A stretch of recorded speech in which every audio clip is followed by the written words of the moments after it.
Assalamualaikum warahmatullahi wabarakatuh. Perkenalkan, nama saya Muhammad Syarul Ramadhani dari kelas PKB 2021 NIM 21030194046. Di sini saya mendapatkan materi yaitu larutan penyangga atau buffer.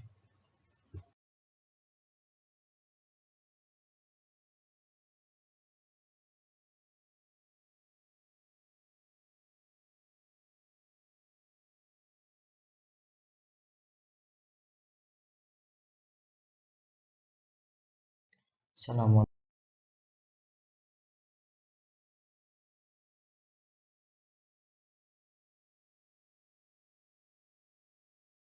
Mengingat kembali apa itu asam, apa itu basa, bagaimana tingkat keasaman dan kebasaan, apa itu garam, bagaimana pembuatan garam. Di sini akan saya jelaskan apa itu asam. Asam secara umum merupakan senyawa kimia yang bila dilarutkan dalam air akan menghasilkan larutan dengan pH lebih kecil dari 7. Dalam definisi modern, asam adalah suatu zat yang dapat memberi proton ion H+ kepada zat lain yang disebut basa, atau dapat menerima pasangan elektron bebas dari suatu basa. Untuk yang kedua, apa itu basa? Basa merupakan senyawa kimia yang memiliki sifat licin dan rasanya pahit. Namun Anda juga harus berhati-hati terhadap basa, karena pada senyawa tertentu basa memiliki ciri khas yang membakar atau bersifat kaustik. Hal itu dapat dijumpai pada natrium hidroksida atau soda api. Kemudian bagaimana tingkat keasaman dan kebasaan? Derajat keasaman atau kebasaan suatu zat hanya dinyatakan dengan skala pH. Derajat keasaman suatu zat atau pH ditunjukkan dengan skala 0 sampai 14. Sifat asam atau basa ditentukan oleh skala pH seperti berikut. Larutan dengan pH kurang dari 7 bersifat asam. Untuk larutan dengan pH sama dengan 7 bersifat netral. Kemudian apa itu garam? Garam adalah senyawa kimia yang memiliki komponen utamanya berupa natrium klorida dan dapat mengandung unsur lain seperti magnesium, kalsium, besi, dan kalium dengan bahan tambahan atau tanpa bahan tambahan iodium. Untuk selanjutnya, bagaimana pembentukan garam? Garam terbentuk dari hasil reaksi asam dan basa. Komponen kation dan anion ini dapat berupa senyawa anorganik seperti klorida atau Cl-min dan bisa juga berupa senyawa organik seperti asetat, CH3COO-min dan ion monoatomik seperti fluorida, F-min serta ion poliatomik seperti sulfat, SO4-2-min.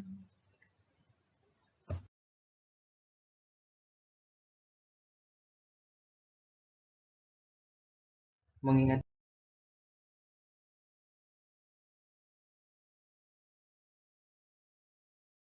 Nah, di sini terdapat motivasi. Bisakah kalian bayangkan bila tubuh manusia dimasuki zat yang mengandung asam atau basa? Tentu saja, jika tubuh manusia pH-nya tiba-tiba naik atau turun drastis akibat masuknya larutan asam atau basa, maka akan sangat berbahaya hingga menyebabkan kematian. Sehingga tubuh manusia harus selalu tetap dijaga keseimbangan keasamannya atau pH-nya. Untuk menjaga keseimbangan asam tersebut, maka tubuh manusia harus memiliki sifat sebagai larutan penyangga atau buffer. Dengan adanya sifat larutan penyangga, maka tubuh manusia dapat mempertahankan pH walaupun menerima berbagai penambahan zat yang mengandung asam atau basa. Nah, untuk yang di sebelah kanan ini terdapat hemoglobin, yaitu darah mampu mempertahankan pH karena mengandung larutan penyangga dari oksi hemoglobin atau HbO2 dan deoksihemoglobin atau asam hemoglobin HHG.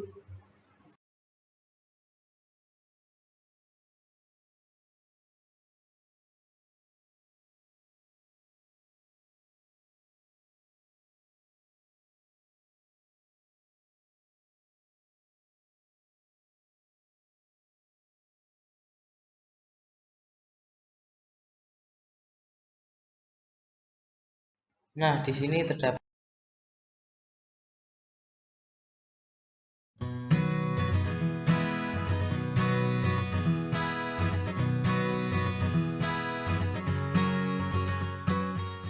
Pada video kali ini, kita akan membahas materi larutan penyangga. Tapi sebelumnya, mari kita perhatikan peristiwa berikut ini. Pada pelajaran biologi, teman-teman pastinya sudah mempelajari bahwa darah merupakan komponen yang sangat penting dalam tubuh, di mana salah satu fungsi darah adalah membawa oksigen untuk disebarkan ke seluruh sel. Nah, fungsi ini bergantung pada pH darah, di mana darah bekerja optimal sebagai pembawa oksigen pada pH sekitar 7,4. Jika pH cairan darah berubah hingga di atas 10 atau di bawah 5, maka akan menyebabkan kerusakan organ tubuh dan kematian. Pertanyaannya, bagaimana cara tubuh kita menjaga pH darah? Nah, cairan darah dalam tubuh manusia mempunyai sifat penyangga karena mampu mengendalikan pH dalam darah. Lalu, apa sebenarnya yang dimaksud dengan larutan penyangga?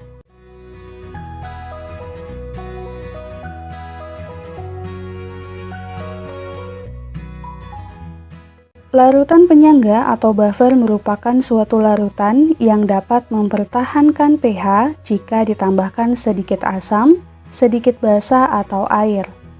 Nah, mari kita perhatikan data perubahan pH suatu larutan penyangga ketika ditambahkan sedikit asam, basa, dan air berikut ini. Misalnya, terdapat 100 ml larutan penyangga A dengan pH 4. Jika ke dalam larutan tersebut ditambahkan 10 ml air, maka pH campurannya tidak mengalami perubahan, jadi pH-nya tetap 4. Kemudian, jika ke dalam larutan penyangga tersebut kita tambahkan 1 ml asam HCl 0,1 molar, maka pH campurannya menjadi 3,991, yang artinya penambahan asam HCl akan menyebabkan perubahan pH sebanyak 0,009.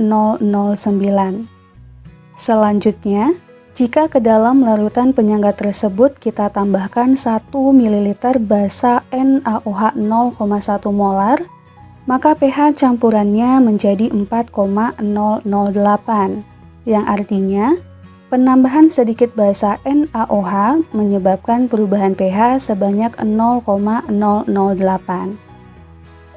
Nah, karena perubahan pH-nya sangat kecil, maka dapat dikatakan bahwa penambahan sedikit asam, sedikit basa, dan air ke dalam suatu larutan penyangga tidak mengubah pH secara signifikan atau relatif tidak mengubah pH.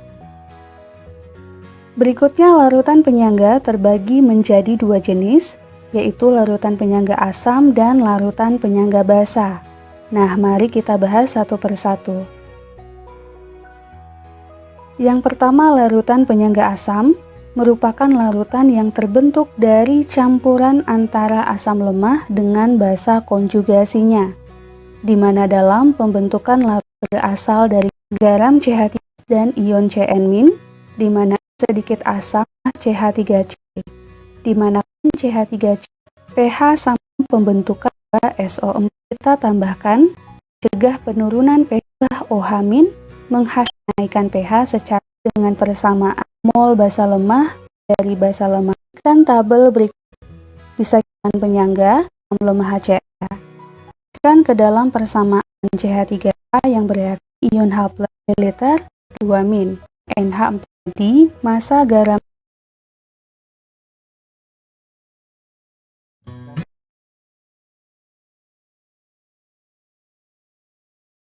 Nah, pada slide yang ke-6 ini kita sudah memasuki apa sih pengertian larutan penyangga itu.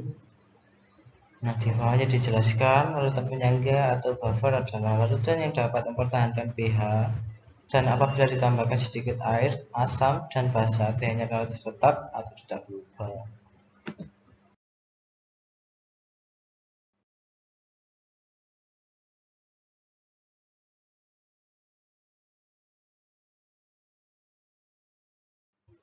Di slide selanjutnya ini terdapat jenis larutan penyangga. Nah, jenis larutan penyangga ini dibagi menjadi dua. Yang pertama larutan penyangga asam, yang kedua larutan penyangga basa. Untuk pengertiannya, larutan penyangga asam campuran asam lemah dengan basa konjugasinya, di mana asam konjugasinya berasal dari garam. Contohnya asam lemah atau asetat yaitu CH3COOH. Untuk basa konjugasinya atau ion asetat yaitu CH3COO-.